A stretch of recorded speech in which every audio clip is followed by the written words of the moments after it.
Paul Neurath. This is the Looking Glass podcast, and I'm here with Paul Neurath.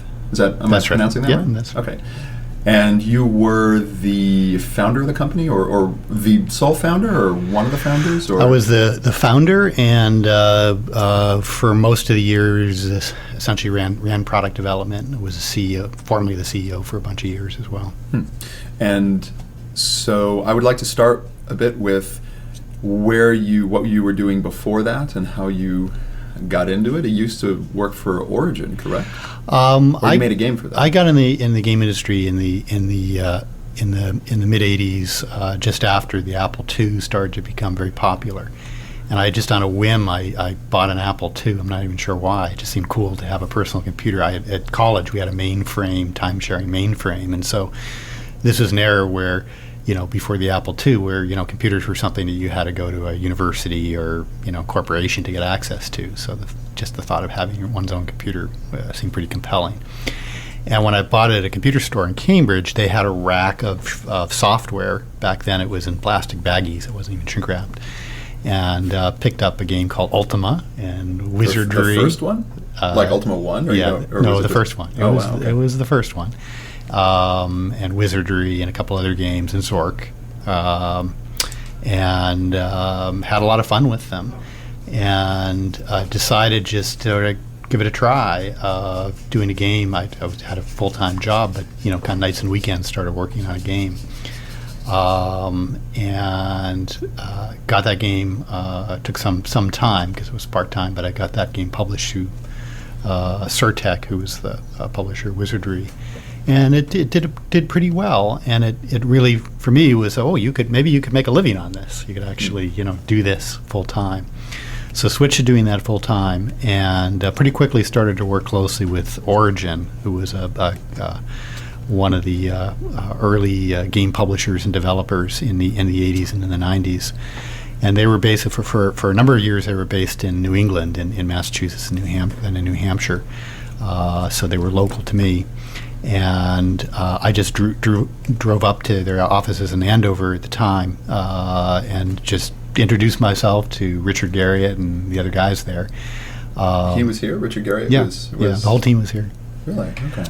It was a small, this was an era where the game publishers tended to be pretty small. This is before EA came on the scene, and the public, the companies that went public and all of that. So Origin had 10, 12 people, something like that.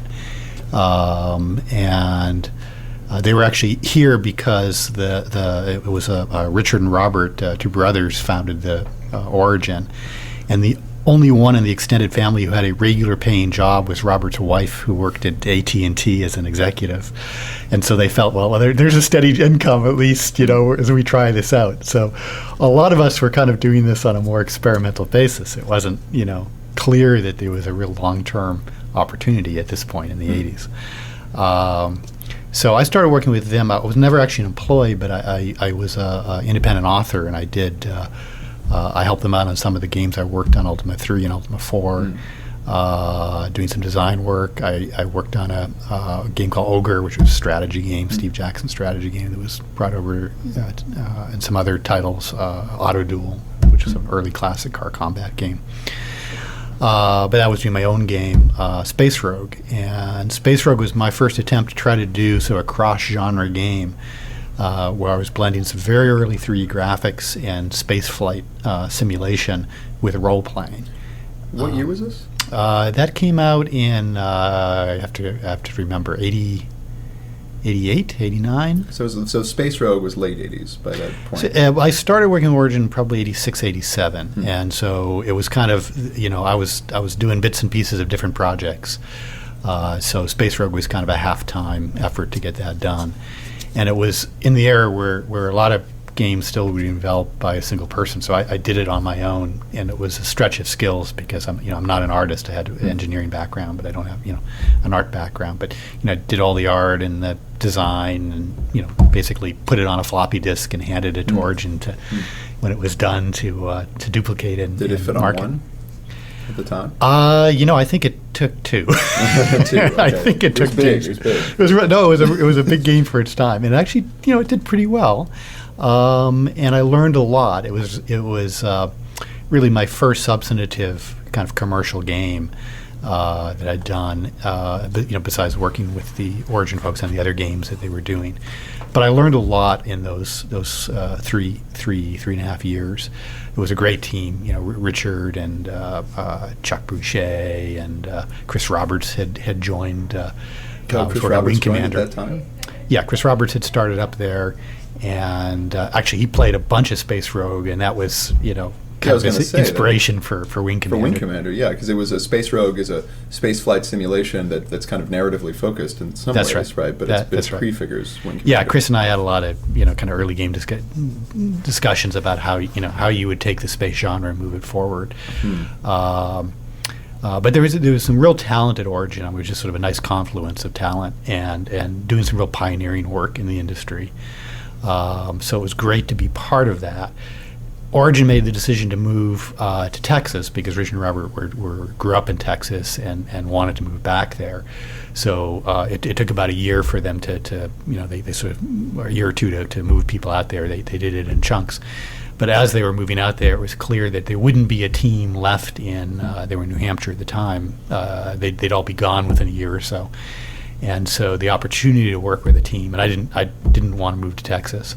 So really, it was what am I going to do? And that was the impetus to start Blue Sky Productions, which was started in very early 1990. And it was my first, entrepreneurial, chance to start a studio and bring a team, hire a team and build a team and work on projects as an independent, studio. So that started as Blue Sky Productions, and our first two titles out of the gate, Ultima Underworld, we started working on. It was actually called Underworld. It wasn't an Ultima. It wasn't the Ultima license originally. No, we started it, and I was fortunate to, through a mutual friend, got me in touch with Doug Church, who was at MIT at the time. Yeah, he was a junior, I think, and he was really into gaming, and so I talked with Doug, and he was very interested in working on Underworld, and so brought him aboard, even though he hadn't graduated yet, and and there was a couple other folks that I knew had worked with through Origin. Who likewise didn't want to move to Austin.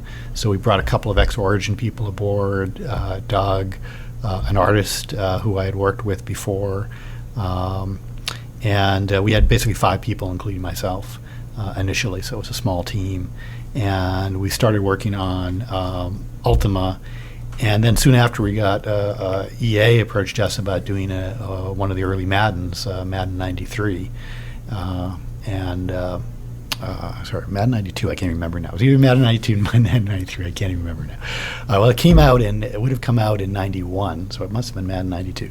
At any rate, so we started, those were our first 2 projects, which were very different kinds of games, one being a Sega Genesis console NFL football game, and the other being a PC role-playing game. So was there, how far back does the Madden franchise go before that? So were they just asking you to do one of them, or? Yeah, just one of them. I had worked with EA. I'd done some work on Chuck Yeager's Flight Trainer, which was a big hit for them in the 85, 86, 87 period. I'd done some development work on that. So I knew a bunch of the EA folks. And is this before EA owned Origin? Yes. Well, by the time Blue Sky, I'm trying to think of the timing on this. I believe this was still. I don't recall the. Yes, this would have been before they owned Origin. So this is just separate from Origin. Okay. So we were developing Underworld on our own. This was before we had started discussions with Origin about the game. And then I had had discussions with EA. I guess they had the Madden under development with a team, and that team wasn't working out. And so they were scrambling to find a team to pick it up. And, Madden is under, it has to be released before the start of every football season. So it's under a very tight date. And as I recall, we were 5 months before it had to complete. And they gave us the source code from the previous year's version, and they said, you've got 5 months to get it done. So it was an introduction to the EA way of sometimes doing, which is really just having to push hard on this. We actually found a couple of contract developers to work on that project. We didn't in terms of the engineering, so we sort of did it part out of house and part in house. I'm really interested in that's really fascinating to me, because this is the first I've heard about the Madden being the kind of this parallel thing with Underworld. Blue Sky and Looking Glass were not known for generally for sports games that we did. You did do a few though, right? We did several golf games as well. But the football, in that in our first year and a half of Blue Sky, those were the two games we released: Ultima Underworld and Madden. Madden was one of the most successful games I've ever worked on. It was the first game in EA's history to break 1 million units in sales, and it helped them go public. And I remember going to an analyst meeting where the CFO stood up and showed Madden on a big screen and said, this is one of the games that's going to help us do our IPO. So it was a wild ride to be part of that project. And a lot of that is just the franchise, and we didn't originate it, but we made some nice improvements to it, and it was quite a successful title. So we were kind of interesting place because we had these two very different kinds of games that we worked on. But Ultima was a game that we had originated. It was our concept, and we for the most part owned that IP. Madden was a work for hire, and so that really bifurcated how we looked at it, because we couldn't control where Madden went, and actually EA decided to bring that in house because they saw how much money it was making, and the royalties they were paying us were quite substantial. And it was really the royalties of Madden more than anything else at that point that allowed us to grow the business. But EA and their, from their business point said, this is too expensive to do it this way. Madden's becoming such a huge franchise. We have to bring it in-house and really control it, and, kind of not let these royalties go out. So much going to the house. So they ultimately moved it entirely in-house. But that opportunity, that door, for the most part, closed for us. But it was interesting because it set some of the tone. The other project, which really Looking Glass kind of game that set the tone for what became Looking Glass was Ultima. It started as Ultima. We did a demo. We showed it in the spring of 1990 around it to some of the publishers and a couple of the industry shows at the time, and it was difficult to find a publisher for it. There was it wasn't something that the publisher saw and said, yes, that's going to be a successful game. It was very different from games that had been done before. Nobody had done the scrolling 3D at that time, right? Except for Wolfenstein. It was sort of around the same time. Right? We came out, this was before Wolfenstein had come out. So when we were showing the demo, it was the first time these publishers had seen texture mapping and moving through a 3D environment with texture mapping. And I'm pretty sure we were the first folks in the games industry to do texture mapping. I played around with texture mapping while I was at Origin in the late 80s on an Apple IIgs. The frame rate was, a couple of seconds per frame. So it just wasn't possible to do real-time texture mapping of an environment on a 2GS. Or at least I wasn't smart enough to figure out. Space Rogue, even though it was 3D, didn't have any texture mapping. So. No, it just did solid fills of the surfaces. I mean, I did some texture pattern-y sort of stuff, but it wasn't true texture mapping. So I had done 3D, and I had some background in 3D, but I didn't have the technical skills to really push it to the next level. And that's some of the folks we brought aboard, like Doug,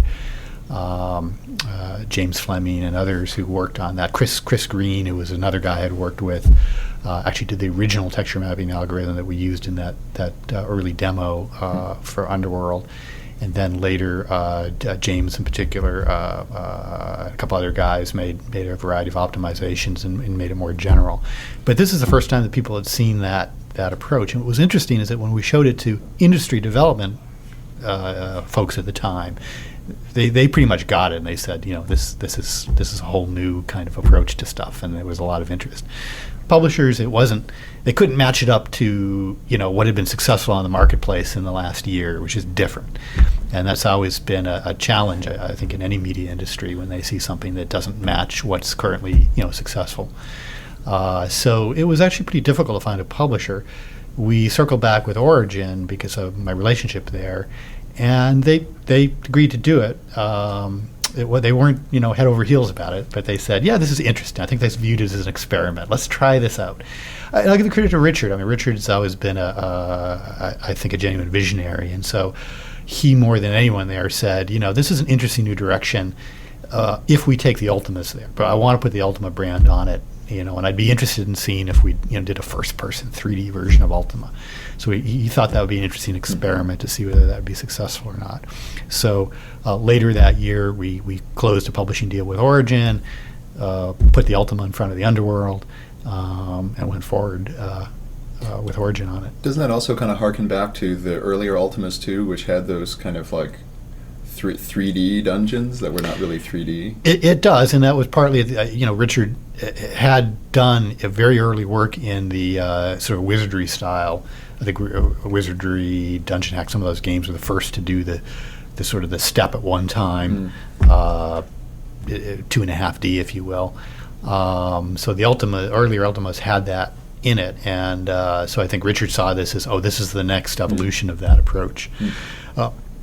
So we worked with Origin, and we were fortunate near the towards the end of the project, we got assigned a new producer who was relatively, he wasn't new to Origin, but he was new to the project, Warren Spector. And he saw the potential for the project and was a real champion, because it was kind of a, it was treated as an experimental project and kind of a side project from Origin's standpoint as a publisher for most of its development. And it took 16 months, 15 months, something like that, from start to finish for the project. So Warren was the producer on the Origin side of it? Yes, he was an Origin producer who he actually joined as Space Rogue was wrapping up in '88, and did some writing on the last month of the project. For Space Rogue. So I got to know Warren from there because he was kind of a writing background guy, new to the game interactive industry at that time. So we reconnected up. In the last months of the project, he became our producer on the project, which gave it, which really helped because it was kind of not going anywhere, much at Origin, and it was brought as kind of a real project and got production and started to get marketing. But even through the day it was launched, Origin, I think, saw it. It was a question mark, and again, I think it's just like any publisher at that time. It was very different. There was no benchmark to look at it with other products. It seems like anybody who was familiar with video games, and I understand if you're a marketer, you're not thinking like this necessarily, but from the perspective of what had been done with technology, how exciting that project was rather obvious. It's 3D, but it moves, and you know what I mean. And I've never seen. We didn't really get that reaction from the folks at Origin, but by and large, particularly on the marketing and business side of things, I don't think they saw it that way. Partly, Wing Commander had been, I can't recall whether it had been released. I think it might have been recently released, or was released around that time. And Origin was very excited about Wing Commander. It justified, for good reason. It was a superb game, and it was pioneering in a lot of ways in its own right. Visually, the cinematic approach that was taken there was visually something that the Origin marketing folks really got behind and thought this is a breakthrough, this sort of cinematic approach to storytelling. We weren't doing that in Ultima Underworld. We were doing a real-time immersive environment. It didn't visually stack up in terms of screenshots or sort of Hollywood storytelling comparison. So by that benchmark, we weren't there. There was again, the fair way to say it is, it wasn't that they didn't. I think they appreciated that we were doing some very innovative stuff and some pioneering. The question mark was, would it be commercially received? Which is a fair question in the games industry. Being innovative doesn't, by any stretch, assure any level of success. So we had our own question marks. Is this really going to work? Do people want this kind of? It was, from my perspective, working on Space Rogue, it was another evolution in the step of this hybrid gameplay. Yes, it had the 3D, and that was its own element. But the gameplay, why people would stay with it for the longer haul, and why it would ultimately be a success, came down to whether the hybrid gameplay of this sort of simulation aspects of gameplay, this real-time immersive, with the role-playing, sort of traditional role-playing elements woven together. Would that work? People hadn't really done that before. That it was as much as, if not more than, the texture mapping, the experiment. And you could have a game that looks great or is different kind of innovation. LucasArts had done a procedural fractal generated game a couple of years earlier, which was very cool use of fractals in the industry, and it flopped. So it doesn't necessarily mean that it's going to be successful. So there were a lot of question marks. It was launched. It was kind of a soft launch, and it didn't do great right out of the gate. It didn't do huge numbers, partly because it didn't get a lot of marketing, but it word of mouth. It's just kept on selling and selling and selling. Ended up doing over 500,000 units, which is huge for that time. That's how I heard about it. Yeah, I remember a friend of mine. He heard from a friend of his. It actually outsold all of the previous Ultimas, any of the previous Ultima, really? 3, 4, 5, all of those. And but it took a while. It took a couple of years to get there. It was just one of these games. There's been other games like that. The Age of Empires is an example of that. It just kept on selling over the long haul and through word of mouth. For a long time, there was nothing like it. Yes. For the first few years, there was a lot of innovation, and I think we had we were well ahead of where other folks in the industry, because other people hadn't. I mean, not even the technology was all that difficult. We came to the MIT library when I was figuring out the algorithms originally, to see what Evans and Sutherland and some of these guys had done in the the late 70s and early 80s. They had done most of the work on early texture mapping, and we didn't do much different. I mean, we basically changed the code to take advantage of what the processors of the day would do. But at a high level, we weren't doing anything new from the technology standpoint. That technology hadn't been applied in the personal, in the personal computers. So you went to the MIT library? Yeah, and I can't remember the name. I don't know if it's still around, but the one that's circular. Okay. Yeah, I'm trying to remember which. I mean, I'm trying to remember what all the different names are. But this would have been in like 86 or 87, so it's a lot of years ago. Is that what you were thinking? You were thinking, I bet they've figured this out, so you just went to check it out? Well, I had gotten ACM and SIGGRAPH publications, and I had seen some of the stuff being talked about on the workstations of the time, graphic workstations. So this was stuff all being done on graphic workstations and not on PCs, and had seen some stuff on texture mapping. So I went to get some of the source articles that had been written about what these guys had been doing, and the algorithms aren't all that sophisticated by modern standards. They just hadn't been applied, and I think people maybe just didn't think that a personal computer had the horsepower to do it. It was a realm of graphic workstations only. And it barely worked. I mean, one of the challenges of the game for Ultima Underworld was that we had to do all the rendering in software. There was no hardware rendering at that time. Wouldn't be for some years. And the PC of that time, the IBM PC of that, barely had the horsepower to do it. And on a good day, we were getting in the low teens of frame rate, and we couldn't even do a full screen. I remember this was something. That little window, right? It's just about half of the screen of a VGA screen was. If we went full screen, it was too slow. Couldn't get into the low single digits, and that was actually one of the concerns from Origin standpoint, because Wing Commander was a cinematic full screen, and we had this little window.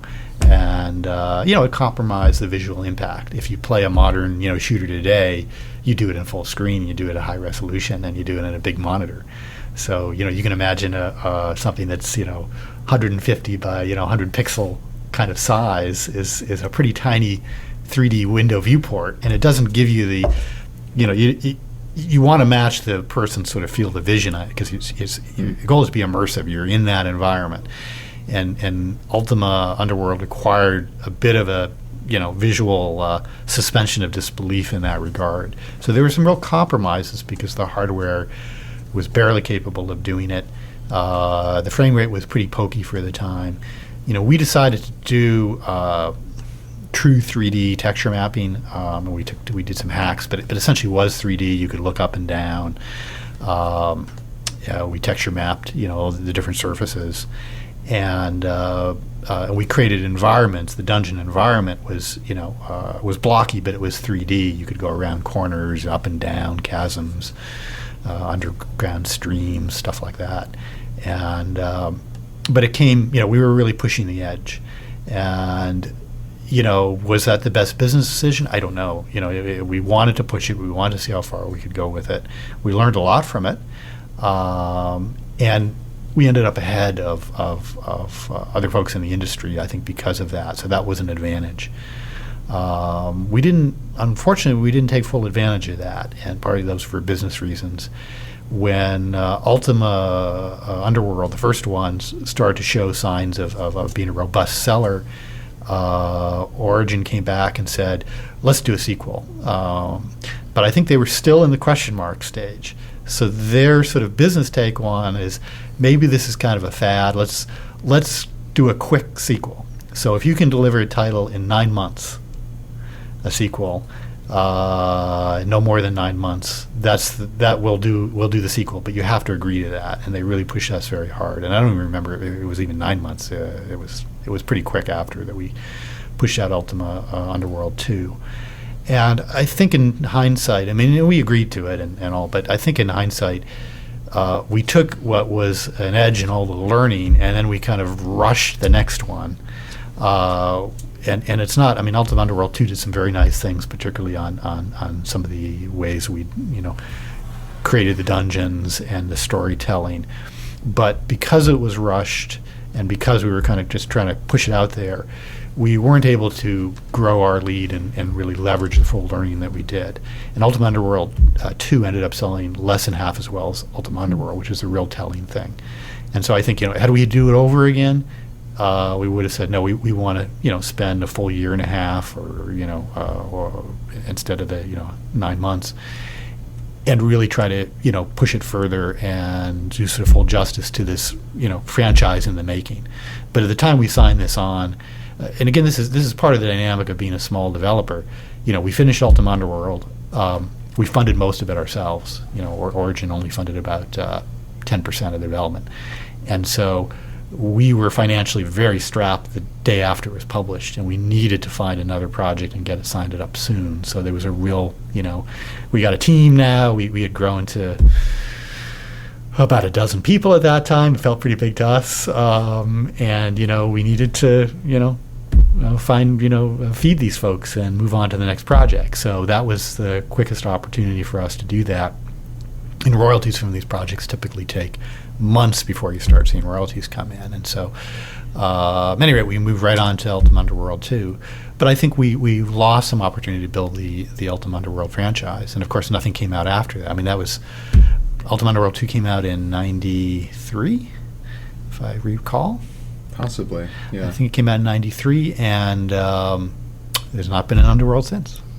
There's been a lot of spiritual successors to Underworld for various people who have been obsessed with the games, and I know that the team that made that game, Arx Fatalis, were just like, they were nuts about it. We did some work on Arx Fatalis. Yeah, we were involved in kind of at Floodgate. We got involved in that project. Oh, okay. I didn't know that. But I think that because of the second one, the sales were okay but not great.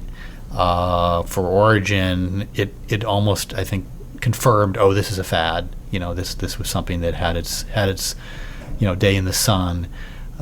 Doom came out around. Doom and then Quake came out, and Doom and then Quake really just showed a much bigger sales potential than we had done. Broke over 1 million units and went from there.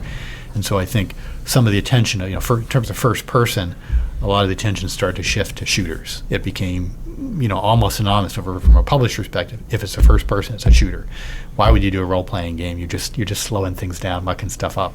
So that in the game industry, often there can be, particular look or game mechanic gets associated with a genre. And in my mind, those things don't have any necessary relation other than historical happen to be. But from a commercial perspective and a marketing perspective, is certainly it's easier to think about marketing a shooter if you're a publisher, because you see the success of a game like Doom and then Quake, and that's continued up to this day. So there are not many modern examples of hybrid, role-playing first-person games that have been blockbusters.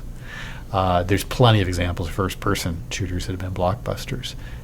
Chicken egg question it may be, is that just because the market and publishers have kind of gotten behind that, built a sort of repertoire of those titles, put a lot of effort in those, a lot of refinements. I mean, the modern shooters of today look visually stunning and are very refined. The best ones are extremely refined games. You haven't seen a tenth of that level of kind of push behind, say, role-playing first-person games. So would a role-playing first-person game, stand toe-to-toe with one of those games? Maybe it would, but I don't know if we'll ever know that. Well, what's really interesting to me about when you mention the role-playing plus the simulation aspect of it, one of the themes that's come up in the podcast, talking to other people over and over again, is exactly that: is simulation as a kind of a design aesthetic. And it's interesting to me, sort of some of the genealogy of Looking Glass. Mm-hmm. I mean, it's not coming from Origin exactly, but Origin sort of being involved in the beginning, and I know that company had the tagline for that company was "We create worlds," right? So there was, and I know that even in the earlier Ultima games, there was a kind of, and I know in the later stuff like Ultima 7 was famous for just, I mean, it was a story, but it was also sort of first, before that, it was just kind of like a simulated world, and there was people who would have schedules, and I know that in the case of Looking Glass, it seems to me like there was a lot of that mentality still kind of built into the kind of games that you wanted to make. Yeah, well, the 3.5 years I spent, working closely with Origin guys, we all influenced each other. So I worked pretty closely with Richard on a couple of his games, and I was working on Space Rogue, worked with Chris Roberts. So we all had our own take, but. Yes, I mean, Origin was very much into this sort of virtual worlds. You create your world. That sense, more from a role playing standpoint. Chris brought on the cinematic plus the 3D of space combat and blending those elements and those hybrid elements. I kind of started the whole hybrid thing with Space Rogue at Origin, and had worked on flight sims before then. So, I had a 3D sim background, in the games industry very early on.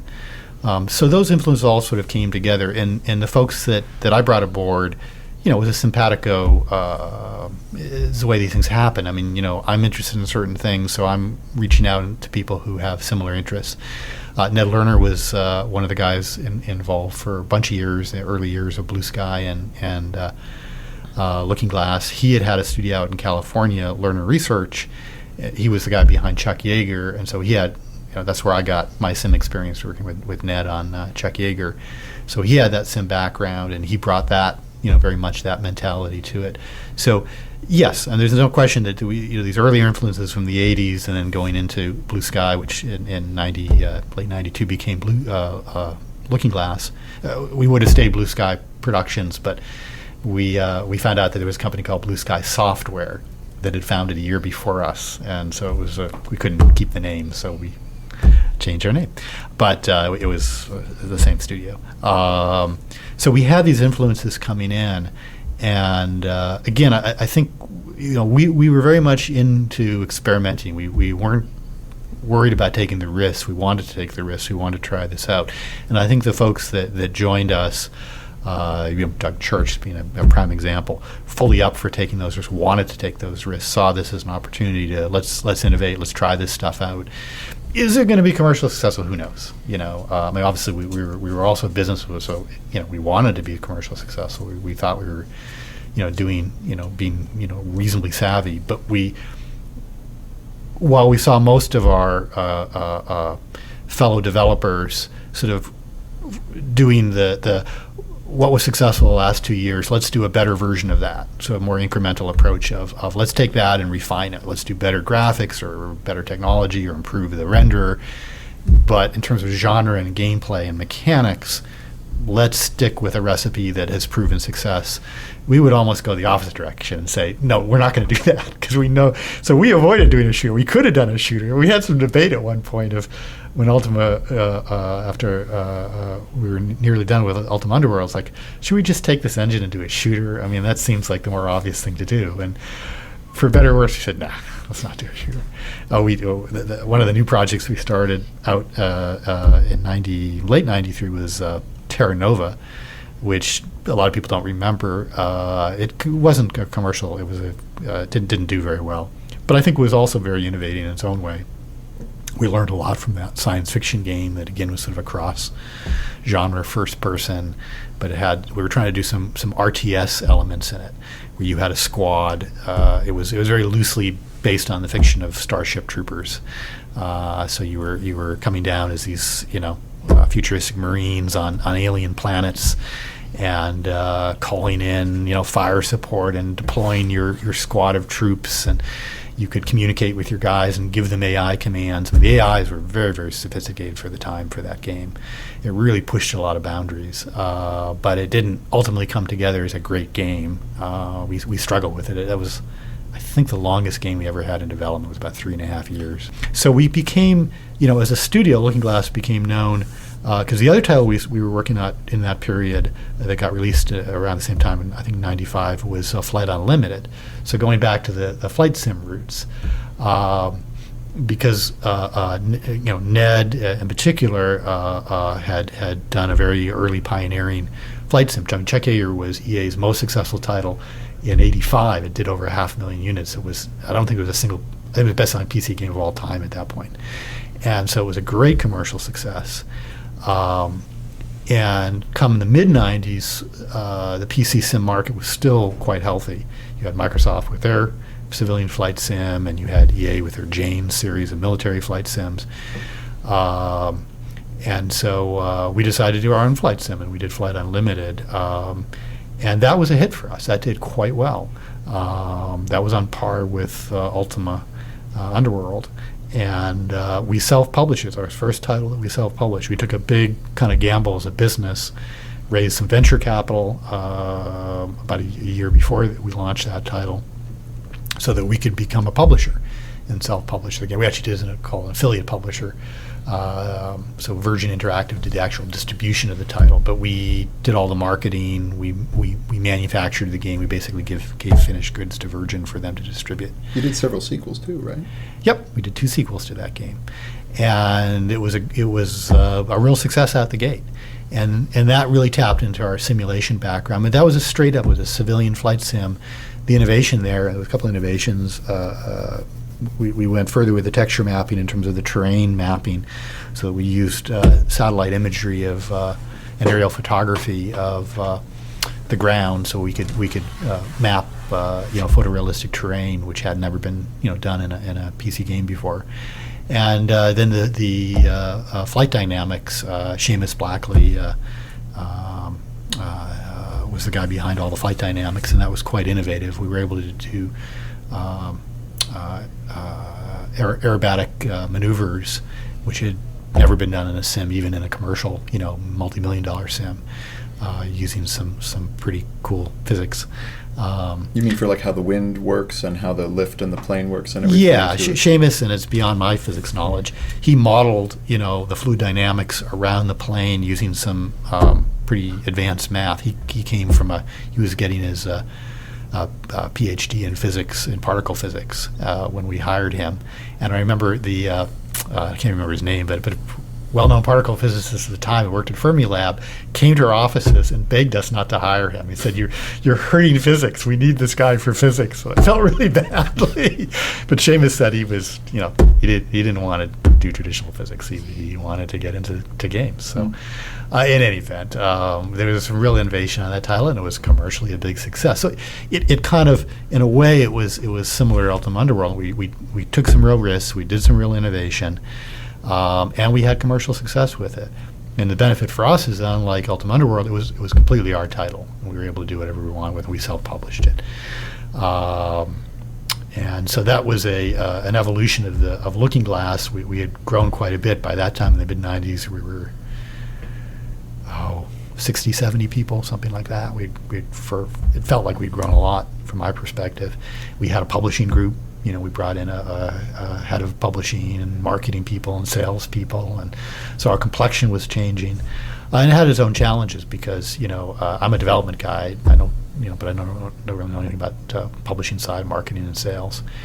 And I think for a lot of our core development guys, there was some degree of tension between, now we're turning into a, publishing organization, and, how does that drive the business and where are the priorities and such. But, at that time, it was a big shot in the arm from a business because suddenly we were seeing, revenues never seen close to that before with Flight Unlimited. But we still had, some of these development projects where we were hybrid. Ultima Underworld. Flight Unlimited was the only title, the first title and the only one we had that was self-published. And we started trying to migrate the business to doing all the titles self-published because the margins are much, much higher and the revenue is much, much higher when you self-publish. And we had some, we ran into some big road bumps. And we released Terra Nova, and that was a flop. And that was our most expensive game. We put the most money behind that one. And all of the profits that we earned on Flight Unlimited basically got wiped out by what happened on Terra Nova. So it was a wash in essence. So that was kind of frustrating.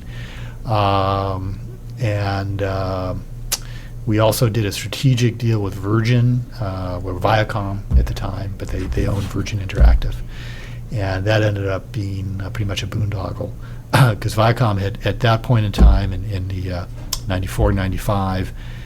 Was getting into games, decided the games was going to be big for them, and so they were making big investments. They acquired Virgin Interactive. They made an investment in us around doing a Star Trek game. And 2 years later, they were out of the games business. So they sort of got in quickly and they got out quickly. And so that ended up just being, a huge distraction and a loss to the business there. So we had some distractions such as that. And we also had a sort of a broad business issue. We had raised venture capital in 93, 94 time period. And, the venture guys, they have a window of which they want to see either you're gonna become a rocket ship and go, 5x, 10x, 20x, or you're not. And depending on the venture group, it's 2, 3, 4 years to show one or the other. And so we were at about that 3, 4 year mark, and it was clear that we were not, at that point we're not a rocket ship. This was also at the early stages of the big .com. So our venture groups and as others had some very early .com success and were seen 100-fold. So the bar was doubly high. It wasn't the normal historic 10x being a success. It was, can you be 100x? And it was clear that that wasn't going to happen with us. So our venture guys basically said, okay, we can see we're not going to, you guys aren't going to go public. You're not going to be some huge value company. So really we were put on a road to just sell it, let's get out. And that ultimately created some struggles because when we tried to find someone who would acquire us, and we had to, we had basically no choice, that we ended up, we looked at some companies, the obvious candidates didn't want to do anything of interest that would work for the venture guys.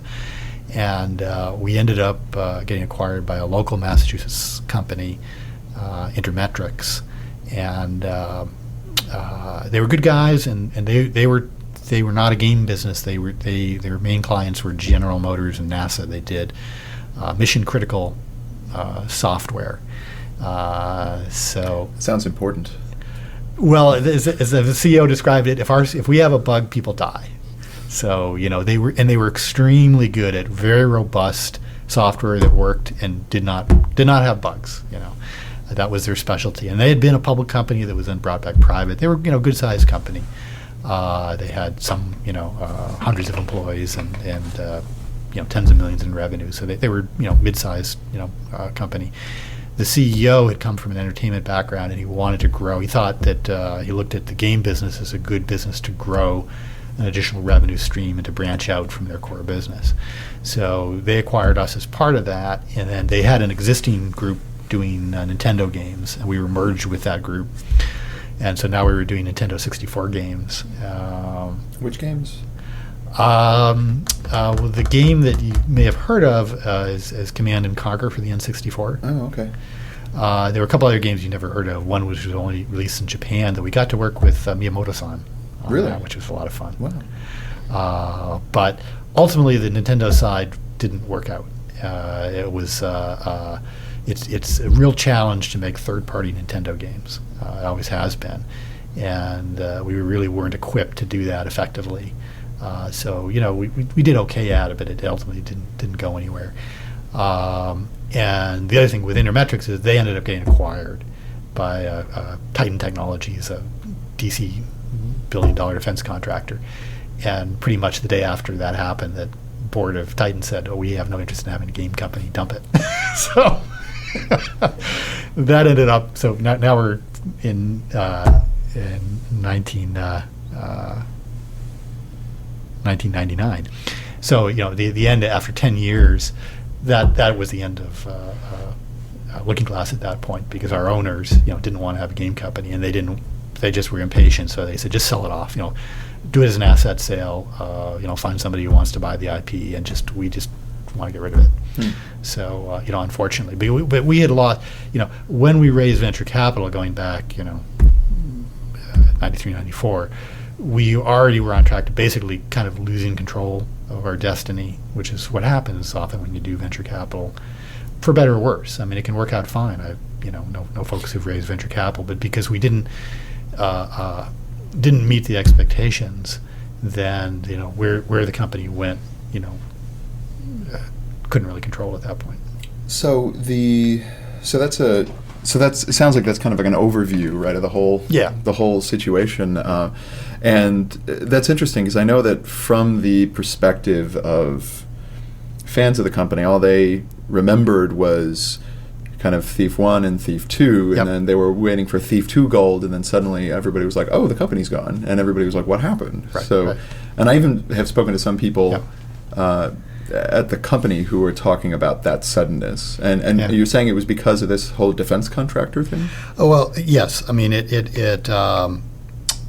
we were in that final year. I'm trying to remember. We were doing $8 or $9 million in revenue. We were break even. We weren't in financial stress. We weren't doing great, but we basically, it was a break even year. But when you suddenly find a new owner, and the owner is a $1 billion defense contractor, this is just such a tiny little distraction in their point. They had no interest in being in the games industry. Probably smartly, they didn't. What did they know about games? We weren't highly profitable. I guess it would have been different if we'd been making huge margins and a lot of profit, and it would have also given us the opportunity to do something. But no, for them it was just the sort of they didn't see sense in trying to keep this thing going. So they just said they thought that the most value could be gotten out of an asset sale. So that's just illuminating for me, because in gamer culture, and especially in the incredibly active Looking Glass fan community, they have that website Through the Looking Glass, and endless message boards where they're still talking about Underworld and all this kind of stuff.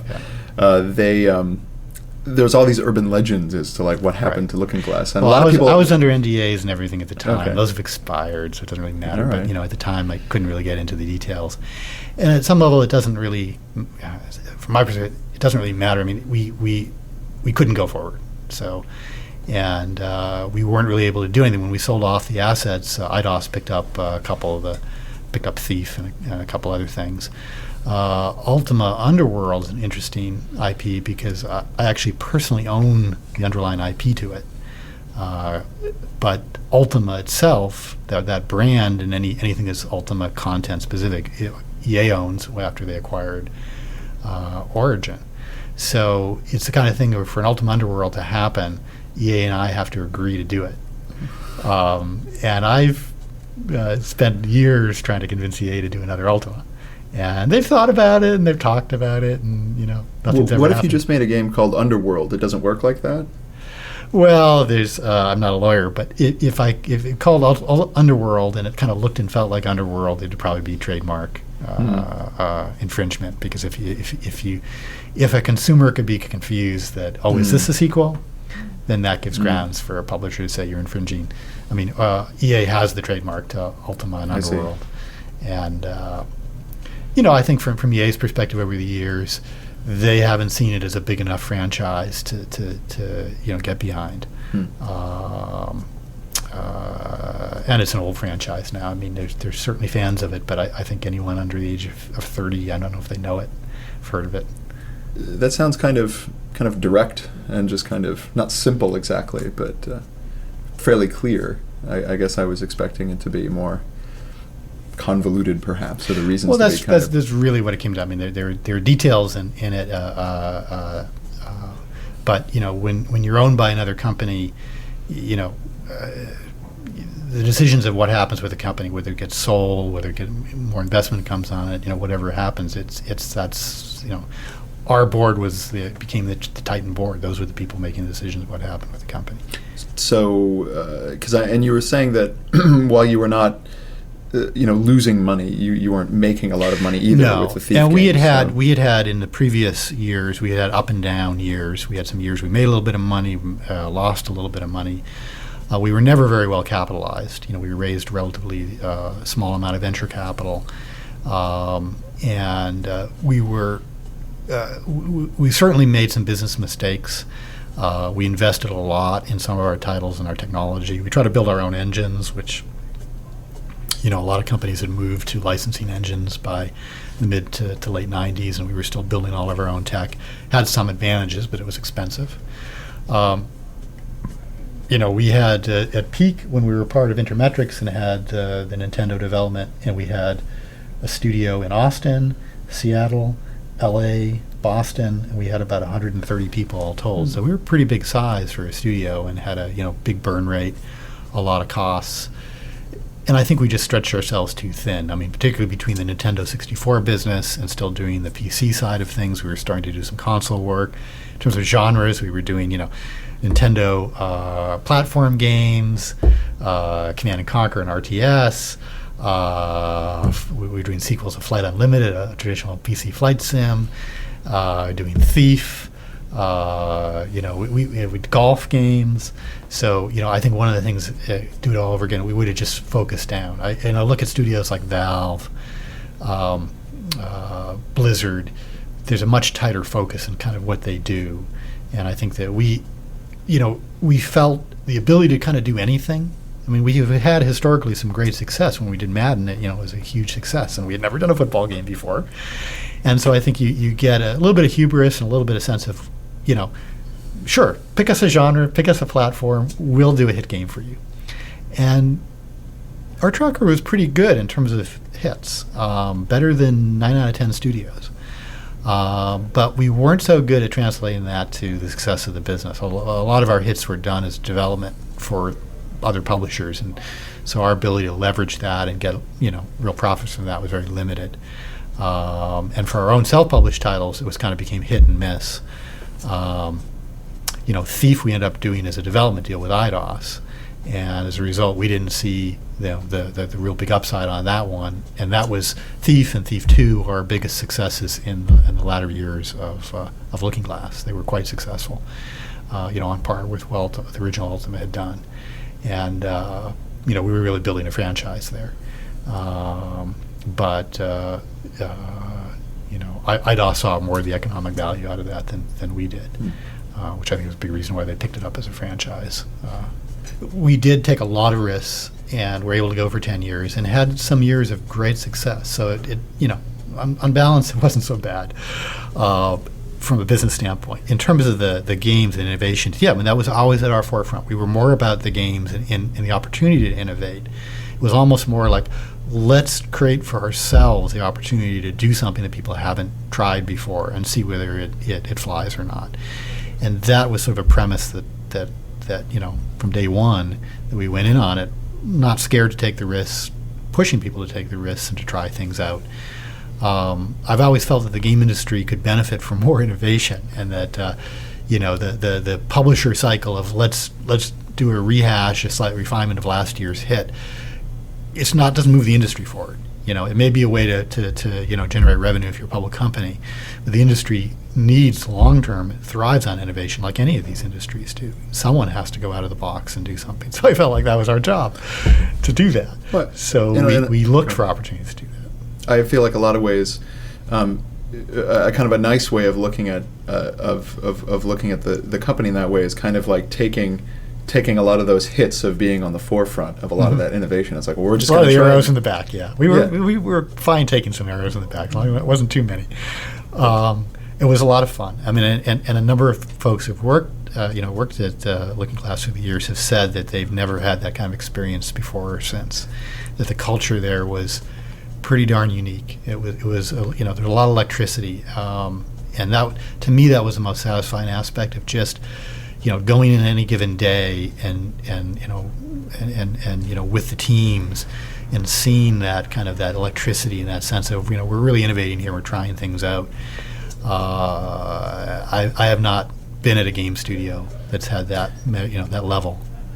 This is one of the things that has come up over and over again, talking to other people. It came up talking to Randy Smith, to Greg LaPiccolo, to Marc LeBlanc, and all these different people. They've all said that, and Ken Levine even said this too. He was saying that you had a real sense that you were put into this room with a bunch of really smart people, and nobody was telling you, okay, you can't do this, or you can't do that, or you can't do this. I mean, there was. I mean, people had jobs, of course, but the sense that there was a lot of different people from different backgrounds together, really kind of almost like jamming on these ideas, seems to, in some cases the experiments, didn't work out as well as in other cases, but then that's going to happen. That's and which is of course you learn from it. You learn from it, right? Yeah. But when it did work out, it seemed like it worked phenomenally well, and we got games that we would have never gotten otherwise. Partly, my background, I got into games very early on as a young kid, but in college, I wasn't a computer science major. I was a geology major actually, but I took a lot of computer science courses. But what really got interested in computers is that there was an informal group of students and graduate students who were interested in games. And we just got together and started jamming on making games. We made multiplayer real-time games on the time-sharing system. And it was just a blast to me just to find this collection of different people from different backgrounds, smart people, and just start working on games. And so for me, that was sort of a light of saying, oh, this is an interesting way to work. This isn't, you can create stuff with a team. And I think at Origin, a little different, because it was more commercial, but still there was a lot of smart, very creative people. Richard and Chris and these guys were very passionate and very smart, and they had a somewhat different culture, but there was still a lot of opportunities for people just to get together and jam and brainstorm, and that's what I enjoyed the most. And so, Blue Sky and then Looking Glass, it was an opportunity to create a company. That was one of the fundamental tenets. Let's find smart, motivated, passionate people. I think you can tell when a game is made by predominantly computer scientists, right? And that doesn't mean they're bad games. Right. They're great games, but they tend to be more narrow focus. There's a different feeling. The games are coming culturally. They're fermented in a different kind of culture, and the sensibilities that inform them on a subconscious level. It seems like this is the kind of thing you would want to recreate at a company now, right? It's kind of like, how would you try to support this kind of creative I think environment? the culture environment, I mean, we had our issues, but overall the culture environment was quite good. Again, I think a mistake we made in hindsight was being too broad in terms of the genres, as it were, the kinds of games we were doing. And so there would be tension between, say, folks working on a golf game and then working on Thief. I mean, it's very different kinds of games. And it's hard to optimize for both. And certainly I think most people probably would say at the time golf was a second fiddle. It just wasn't as exciting. It wasn't as innovative. Not that it couldn't have been, but it didn't get the level of attention. And so, we had some tensions there. But, yes, it was very eclectic. I remember Warren years ago said, for our earlier generation of games, particularly System Shock, his comment is, games developed by MIT guys for MIT students, not entirely fair. We had a good contingent of MIT engineers, but certainly had other folks who didn't come from an engineering or MIT background at all. But we did one thing in that arc going, we had Ultima Underworld. With System Shock, we got pretty hardcore. And System Shock, in some ways, was our most experimental title. I think probably fair to say of any we did over the years. We took the most amount of risks. It was sort of a crazy development. One of the things that I've learned is one of the most effective ways to do development is you get a relatively small team. When teams get bigger, you lose productivity. You can get 10, 20 folks in one office space, they all kind of see each other. That just tends to work the best, particularly when you have this mix of skills. That's how you get people to really, mash it up. System Shock was done that way. And we had this, tight group for a while. Actually, near the end, we had people all crammed in one small space as we were moving into new spaces. But that was a very tight development cycle. We got a ton of stuff done, but it was very innovative. But the downside of that game, it was pretty hardcore. I mean, you had to be the early learning curve is extremely steep for that, particularly for that era. People hadn't seen a lot of this first-person kind of user interface and technology. And it was a very demanding game, and so commercially, it was not a flop, but it didn't. I think we ended up selling about 120,000 copies or something.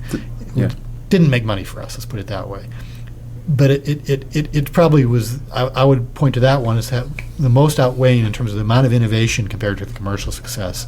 It was the most extreme on that end. Was that, you had mentioned a while ago, that a lot of the ideas that you had, a lot of the moving forward ideas you had during Underworld 1, in Underworld 2 it was kind of this quickie where you didn't get to, so was System Shock kind of the real Underworld 2? And I think maybe the dynamic of it being a little bit of a release valve, finally it was a long time, because it was almost 3 years in before we started from when we saw the original Ultima Underworld, from when we started System Shock 2 years in, 2.5 years in, something like that. So by that time, people were getting a little tired of the Ultimas and the experience of coming off of Ultima Underworld 2. And so we really wanted to do something, felt very different. And it was a chance to innovate. We did a lot of innovations. So it's an amazing game. I mean, there's just so much to it. And you can play it so many different ways. It sort of was a foreshadow a lot of what Deus Ex further refined. We really went for, it wasn't simply an immersive environment, which we pushed even further, but it was one where we really encouraged the player to figure out how they wanted to solve any particular situation. And so we always tried to set up a particular area of the ship you were pushing through to say, well, we're gonna set up this kind of sim, this immersive environment, and the player may find some solution path that designers never even think about. And we intentionally want to be that the case, that there's no script here. We'll set things in motion and let the player figure out how they get through that. And players love that. They come up with all sorts of hackly solutions to, hack a defense turret and then move it around and take out the enemies with it, and all sorts of crazy stuff, which we, a lot of which we never came up with on our own or thought that they'd solve with. It was also, we innovated on story.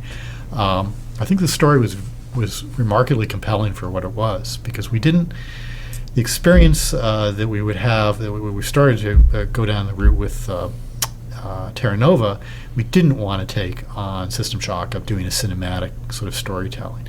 So we wanted to do an immersive in-game storytelling, but we didn't have the resources or couldn't figure out how to do that in a more traditional way. So we said, well, we'll sprinkle a story about as little snippets that you pick up on your way. We came up with a fictional take on this, which was sort of funny, that we'll just have everyone killed off. Everyone's dead when you arrive, so there's no one to talk to. But we'll then sprinkle about these little recordings that you can just find, where people say these little snippets of backstory, and you can piece that together as you go through. And that worked remarkably well. And we were not. This is a classic example of a risk. We had no clue if this would work, if people would get it. But at least people got into System Shock, loved that, and I think it worked really, really well. But overall, the game was pretty darn hardcore, and particularly early on, and I think that really dampened the commercial success of it. Thief was a reaction to that, of saying, look, we've learned a lot about making immersive games, and blending some of these sim elements and gameplay mechanics that work in this first-person kind of environment. we do want to be commercially successful. How do we do this in a way that's more approachable? How do we do the storytelling and the gameplay in a way that, we can reach a larger audience? Because it's not just, innovating is great, but if only 3 people play it, it doesn't really matter. I was one of the 3. Yeah, well, we ended up selling about 120,000 units, and I'm sure twice that was shared, or 5 times that was shared. So it definitely got played, and within the industry, people knew about System Shock, and it's still among the highest rated games historically. So it certainly helped us from that standpoint of a credibility of doing something completely original, and because it wasn't based on Ultima. With Ultima, there was always some industry sense of how much was Origin, and how much Origin did almost zero development work on it. But because it was an Ultima, it was viewed as kind of a hybrid between what Origin brought to the table. With System Shock, was our ability to do something that was totally on our own. So it established kind of our independent studio credibility of we can build something completely original that's very innovative and has real impact. So I think that's a good marker title to look at. But it also was not a commercial, so we lost money on that title. And we didn't want to do that going forward. So Thief, and it took a few years to get around to Thief, but then when we got to Thief, that was our opportunity to really take what we had learned and create something that was commercially more successful. And its own innovations with the stealth and the whole stealth mechanic. There weren't stealth games at the time. Well, Metal Gear Solid. There were some stealth games, but not in a first-person context. But it was still an innovative title. I mean, again, you couldn't point to anything that was quite like it. So still from a high-level, perspective. And IDOS, at this point, was at the peak with the Tomb Raider series. And so kind of similar to Wing Commander, that was a lot of everything went through the lens of that's what happens with these publishers often. Whatever's the hot blockbuster at the time, every other game under development, they look at the lens of that. How does it match up compared to that? And there was some skepticism by IDOS that first person really made sense, because the third person, and obviously they were console. This was PlayStation primarily where they were making their money. So console, third person with that kind of UI control and sensibility, they knew all about, and they were having huge commercial success with. We were coming with a PC first-person game. So for them, they got it. I mean, they were excited about it, and they definitely marketed the title. But it wasn't, it wasn't at the level that they were, looking at some of their console third-person stuff. It ended up being a big success. But it was another example, I think, where we took a mashup of different people with different backgrounds and skills, and we said, let's take a real risk. Who knows if this is going to work? As a game, it's kind of crazy. Yeah, crazy in a great way. Yeah, one of the things that I do recommend to people, just as a designer, is that what I call the Design Trilogy, right, of Underworld, System Shock, Thief, and how you can see a lot of those ideas revised, right? Yeah. It's kind of like, I think that one of the enduring legacies of the company, I think, is kind of, the idea of a first-person game that's not just a shooter, and it's not. I don't want to say more cerebral, just because I found them to be very emotionally compelling, right? So they're not distant, right? Right. But I think that there's something extremely thoughtful and strategic and deep in terms of like the narrative that you're engaging in, but also the emergent gameplay that I'm not getting out of a lot of games that came afterwards, or a lot of other kind of first-person games at the time. And you were saying earlier that it's kind of a shame to kind of pigeonhole the immersive first-person concept with shooting. And it seems to me that the Looking Glass games are the real historical thing you can point to as being the games that really showed what it can be. Yeah. Well, we never like to be categorized. We never like to think of our games in the way a publisher would in terms of a genre. It makes it harder to market things and sell things. So I understand why marketing salespeople do it. They do it for good reason. But from a creative standpoint, and in terms of innovating, it didn't really matter what the genre was or the category was. We were trying to innovate on the experience. And years before, I had done a lot of, pen and paper role playing. And, when you have a really good pen and paper role playing campaign, you forget about the rules of the game. It doesn't matter whether you're playing Dungeons and Dragons, you're making up your own rules, and you forget. You just immersed. It's like any good film or play. There's a beyond a suspension of disbelief, there's just a full immersion in the experience. You're living that character, you're in that environment, you forget about the world around you. And so I think that was one aspect when you think of immersion, or that was one aspect we were trying to reach for in these games, that experience of, if I'm a thief, what does it feel like to be a thief? If I'm rummaging around some noble's apartments and trying to find something, what would I worry about? What would be impacting me? What would I be hearing? What would I be thinking? And how do you translate that into a game experience? And so you're trying to get a transparency and a directness there, that immersion, if you will, that doesn't really care about genre. It doesn't really care about whether it's a first-person shooter. The first person is just a means to an end of delivering that direct experience. Because if you did it as a text adventure, maybe you wouldn't, delivering that stealth experience. What I describe it, that sort of first time that I saw stealth can work. Doing that in a text adventure, probably not going to work so well. So it was just a tool to get you to that place. So when you talk, I remember you'd said earlier there was that idea of hybrid and role-playing, Mm-hmm. right? So it sounds like over the course of the company, role-playing, I'm interested to hear your definition of role-playing, because it seems like a lot of people associate role-playing with stats, but it sounds like Underworld's the game with the stats.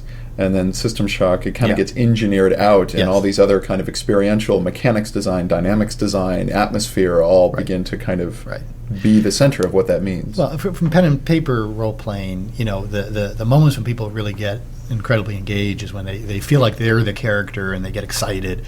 I think they forget about stats, and when we worked with Ultima Underworld, we had to make it at least nominally an Ultima, and so we brought in some of the stats that the Ultimas have traditionally used, but that was never a focus of it. It was more the experience, as your skill builds up on weapons and seeing how they work. We actually modeled, it's very primitive by today's standards, but the different sword strokes that you could do as you're fighting a beast.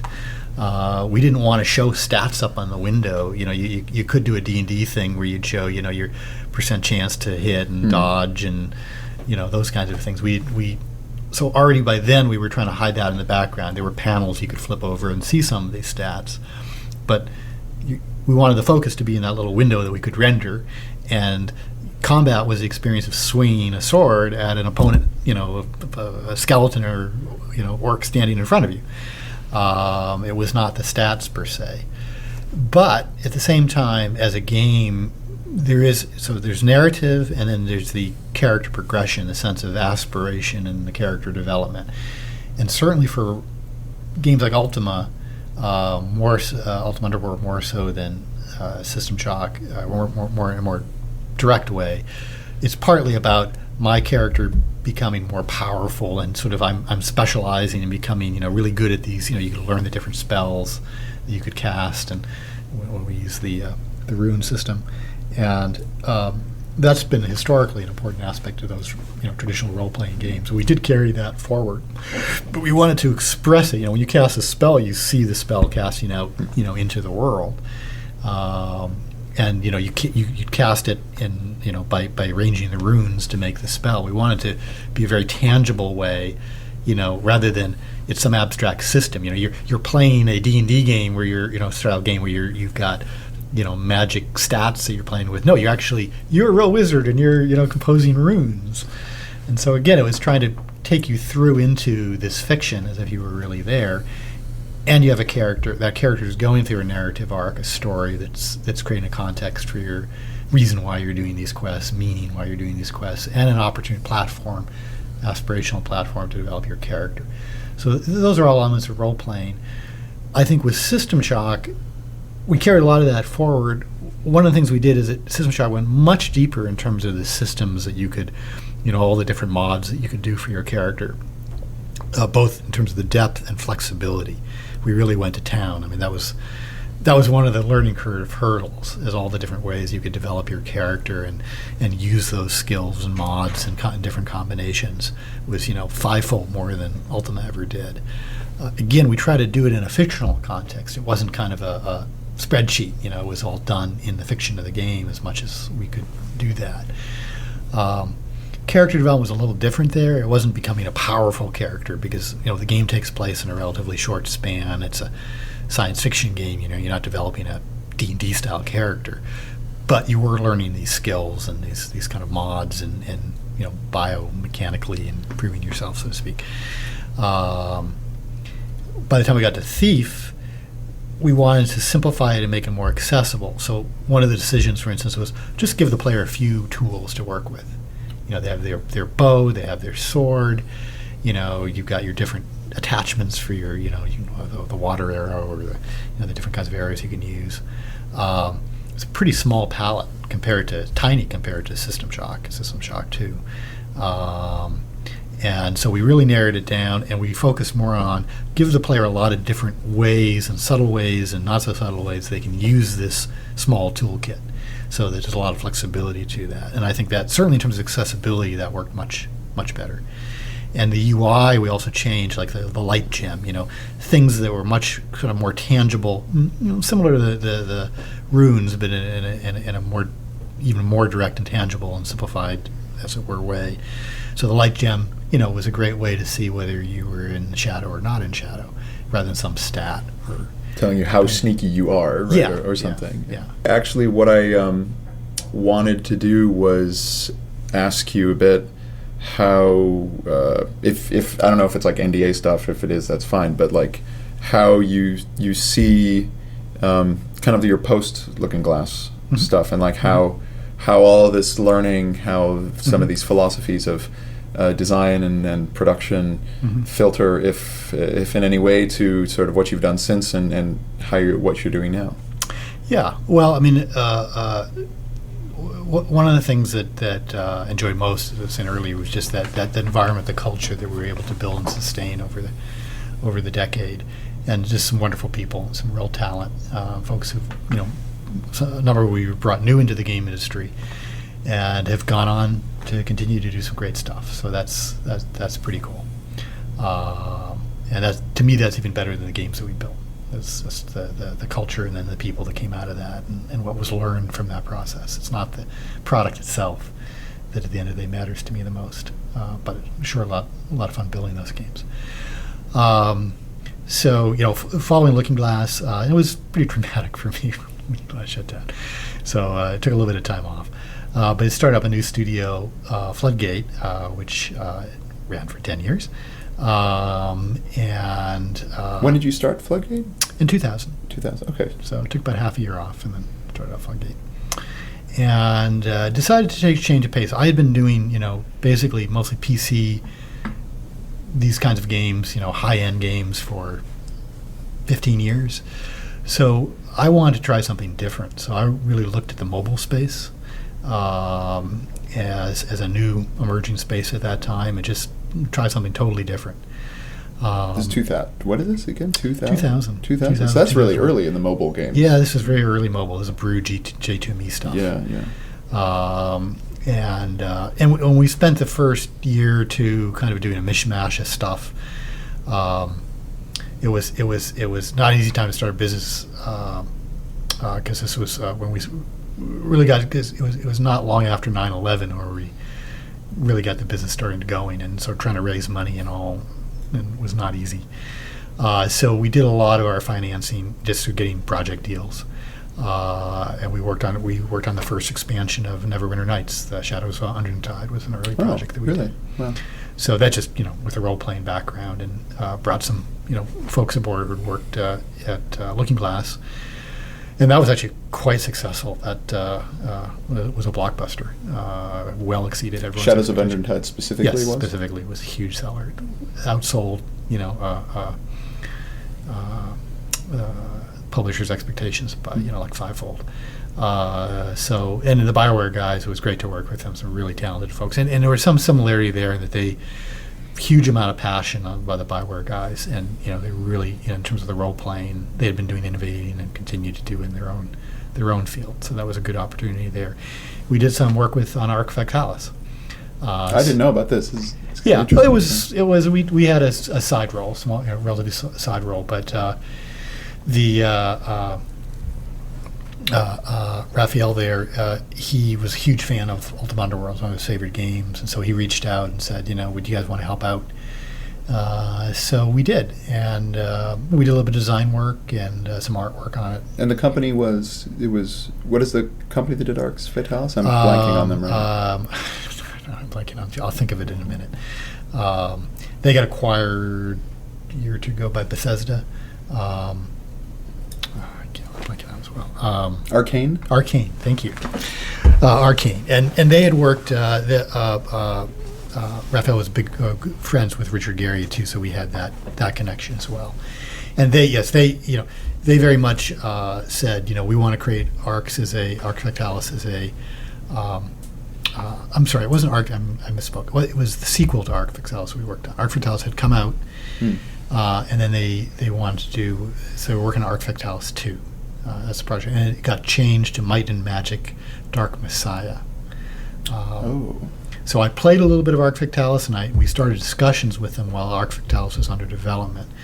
But then when they started to work on the sequels, that's when we got involved. I was off on the title. I didn't know that. Might and Magic: Dark Messiah is Arx Fatalis too? Like from a design perspective? Similar to Ultima Underworld. They started as an independent project. They spent, a year trying to find a publisher for it. And nobody wanted to, people saw it as an Ultima Underworld, and again, there was some skepticism that style game could be a big commercial success. They were doing it as a console game. That's really Xbox was their target, and that's even harder to get for publishers to get their heads around. And Ubisoft said, well, we've got this brand that we picked up, the Might and Magic brand. How about we apply Might and Magic to it, and then we'll get behind it. And it ended up doing pretty well. So it worked. I didn't know that. So now I want to play it. I feel like and so those guys, the Arcane guys, were huge fans of Ultima Underworld, and they wanted to do that, and then later Deus Ex, and so they wanted to do that kind of a gameplay. It's very challenging to do those kinds of games, and I think it's doubly challenging. You've got a publisher who's kind of looking at it from we want to put a brand behind this, and because we had gone through that with Ultima Underworld.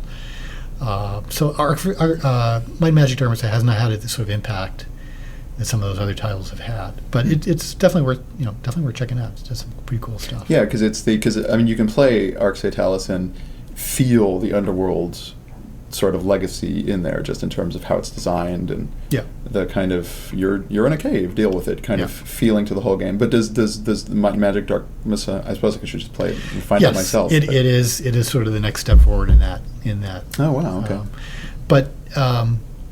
So we did some work on those games, but then we moved into mobile and started doing very early mobile work, which was very retro. It was interesting because we were working with phones as low as J2Me phones that might have 100K of heap space to work with, and made the Apple II seem fast and powerful. I worked at a company that was doing that development in 2003 to 2006 or 2004 to 2007 probably, and I remember there was one phone where the memory on the phone could not support the dimensions of the screen. Right. It's kind of crazy, and it's all. But it was a design challenge, and I liked it. It was very different. It was trying to make gameplay out of the most primitive tools, and I'm a game designer at heart, and so that was a fun challenge to figure out how to do that. And we had some really good success. I mean, we had some titles that did millions of units, huge success. So commercially, we were having some great success. We're learning a lot about a completely different kind of platform, and all of the sort of the immersive stuff that developed over the years did not apply to these games, put it that way. But that was fun. I wanted to do something different. We did do an Ultima Underworld. We took Ultima Underworld and put it on a pocket PC.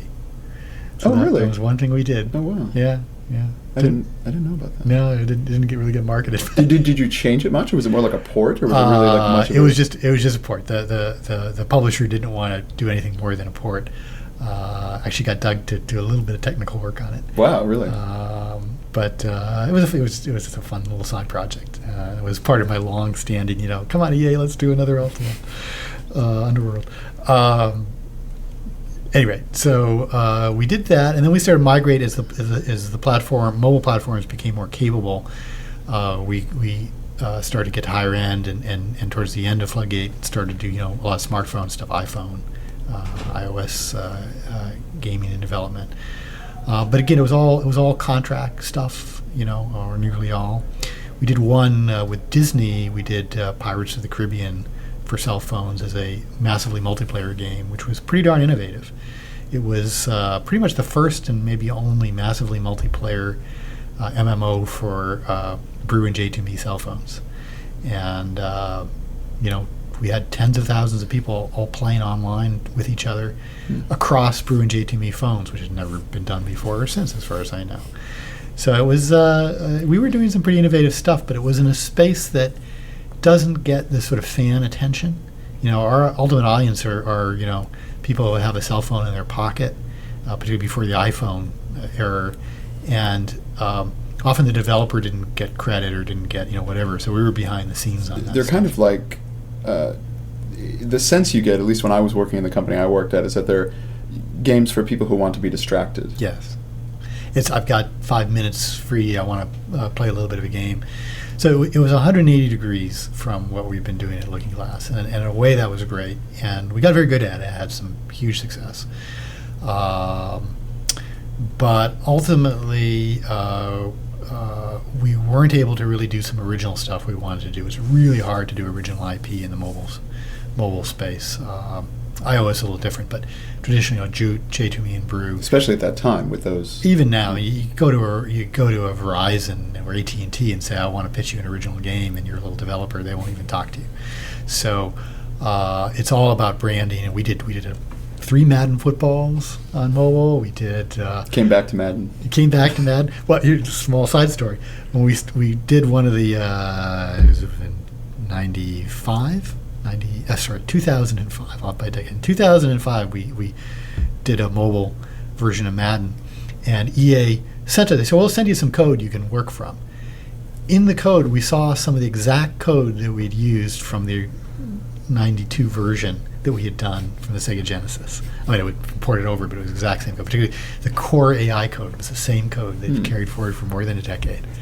It was weird seeing that code, but.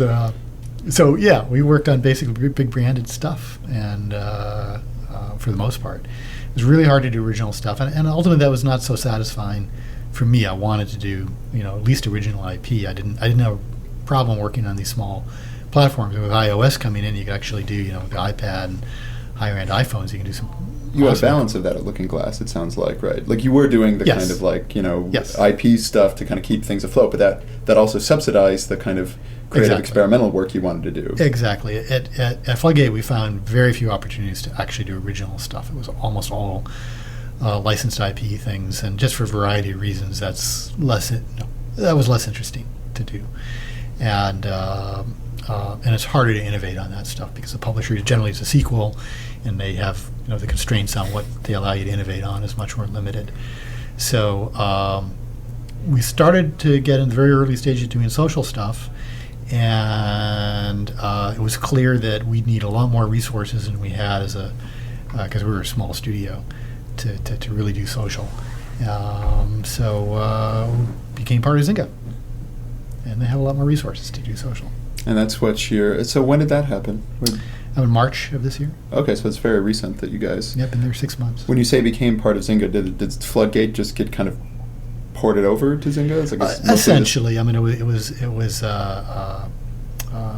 not an outright acquisition, but the team all moved over to Zynga, and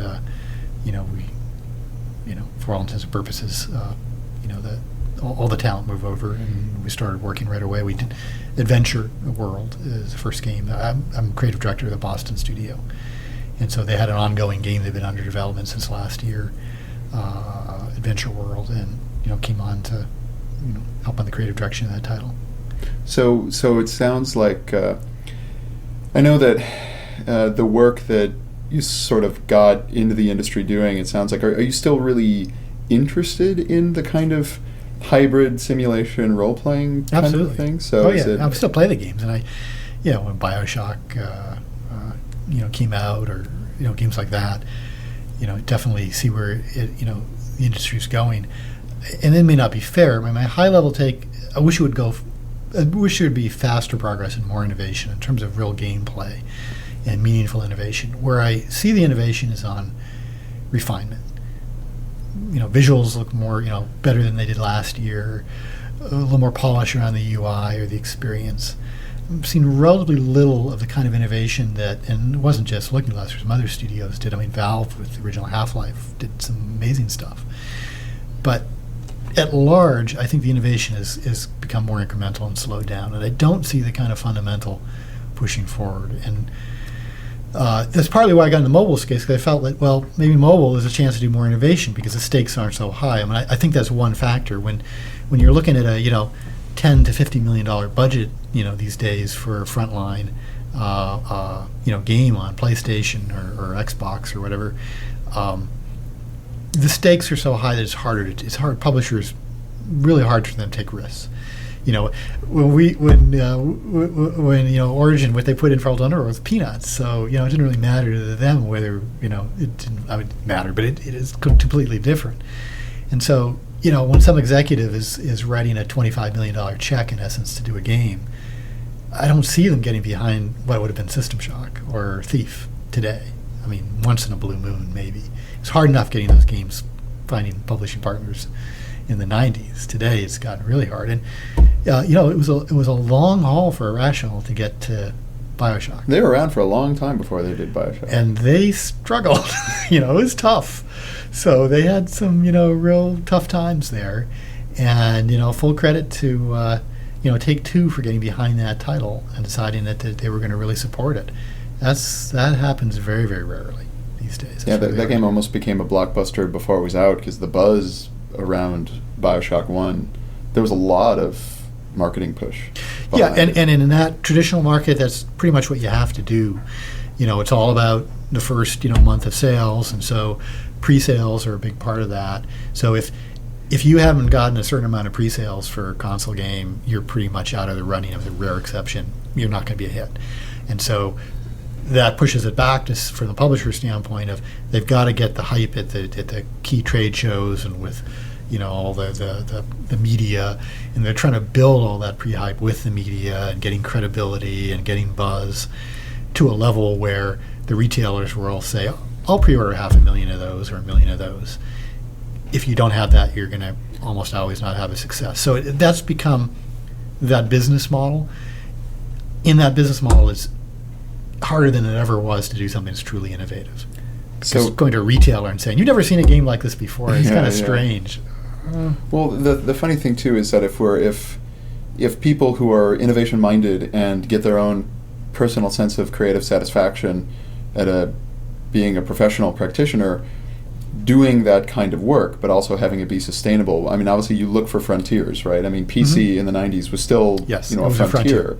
And so it sounds like the idea is like, okay, now social's the frontier, or now mobile's the frontier, or Facebook, or whatever it is. And I'm wondering, what is your sense of how does that for somebody who's made the leap to another frontier in terms of the kinds of I don't know if immersive is the right word, but those kind of experiential things, how is the current frontier looking for that? Yeah, so I see social as being very much a frontier space. It's arguably only a 3-year-old market, at least in the U.S. If you discount Asia, Korea and such, for the freemium style games. So it's still very new, and there's still a lot of more unknowns than knowns, and I think there's more willingness and a need from folks to try to take some risks and try to say, well, what else can work? We know a Farmville, or pick a successful social title. We know that works. We could do 3 more of those, but what else? This is still very much at the early stages, and the market's going to grow. It's going to evolve. So it's an exciting from that standpoint because you can see there are opportunities to truly be innovative. So that's really what drew me to the social market, that challenge and an opportunity, and with the whole infrastructure from the consumer, publisher and developer all looking for what's coming next. Where is this market going?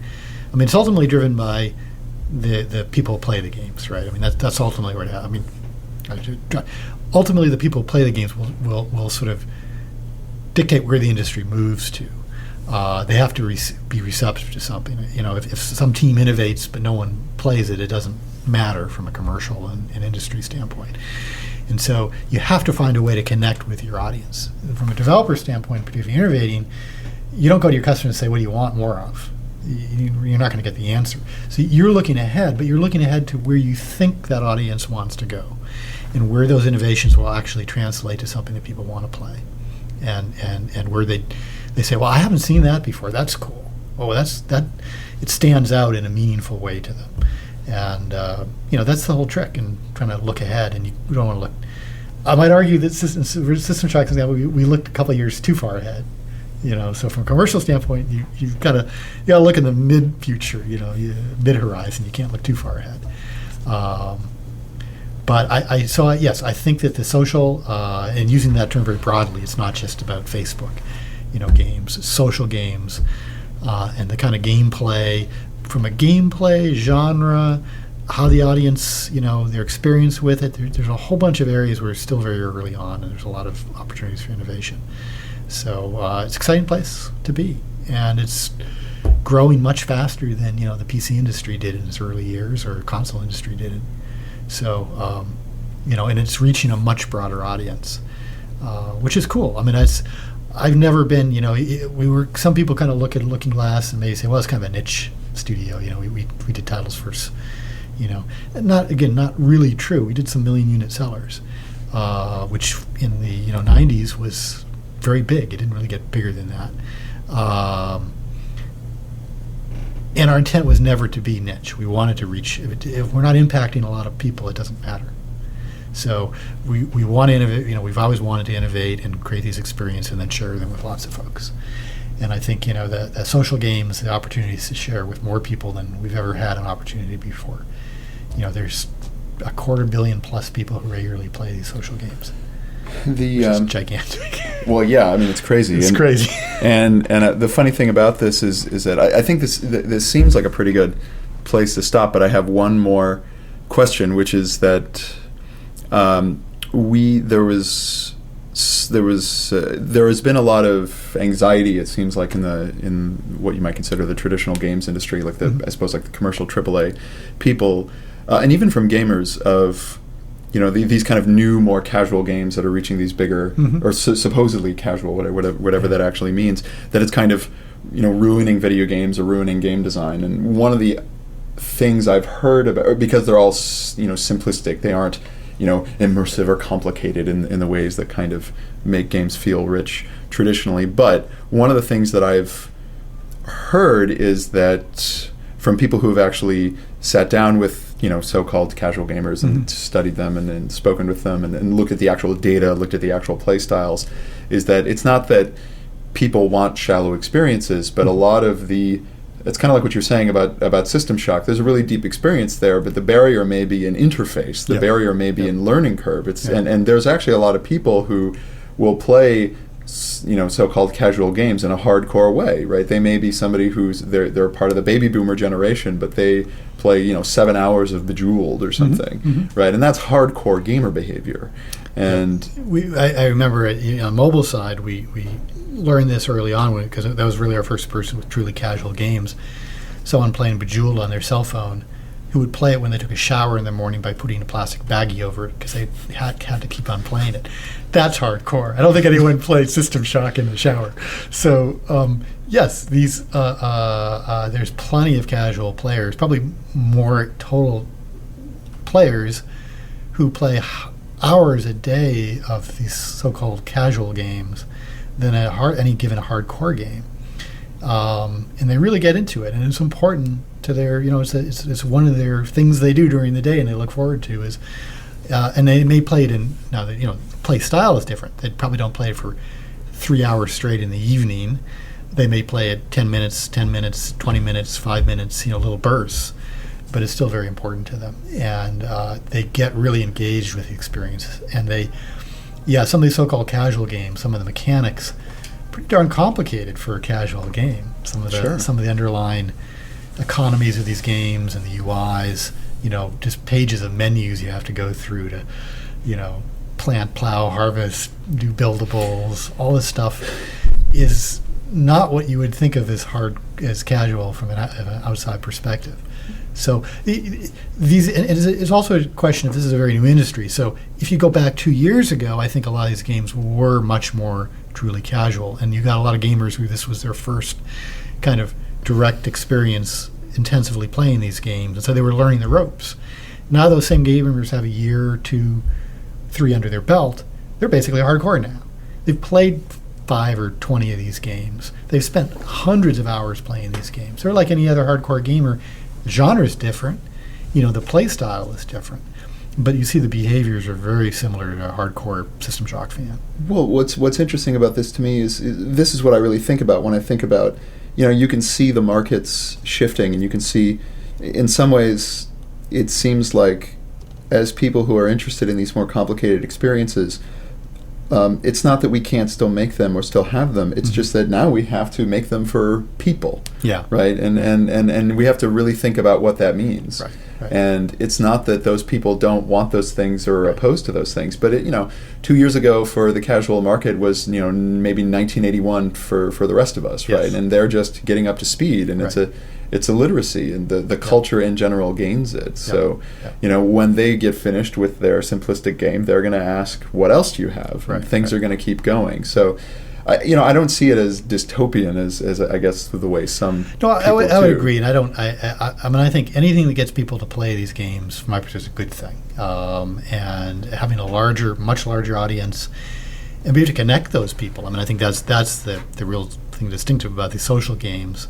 Is and it's still very early on, but they hold that promise to have really meaningful social gameplay between friends, and that's where games started before computers were. You play chess or you play a board game, it's with friends or family, and it's almost been an aberration, from kind of 80s, the personal computers of somebody working at playing by themselves out of their house, which has been a dominant play style of a lot of these games. That's not how games have historically been played if you go back over the centuries or millennia. And so I think that social games hit more fundamentally why people play games and what they get out of games. So I think there's a lot of potential, and I also think the lessons in social games translate to other platforms. I think someone who's doing a PlayStation game today would be smart to play some of these social games, because I think there's things you can learn from it. It's not so narrow as it's just a Facebook game, and you do that, that's that kind of game, and it hurts that kind of game. I think there's cross-pollination all around. Well, not every game has to be the same. We can still have genres. We can still have different audiences. Yes, but if I'm doing a shooter on PlayStation, I think I could learn, and Sony could learn from what's happening in the social market and start leveraging some of that. Still a shooter, but just a social shooter. I guess it's the social shooter. Yeah. That would be interesting.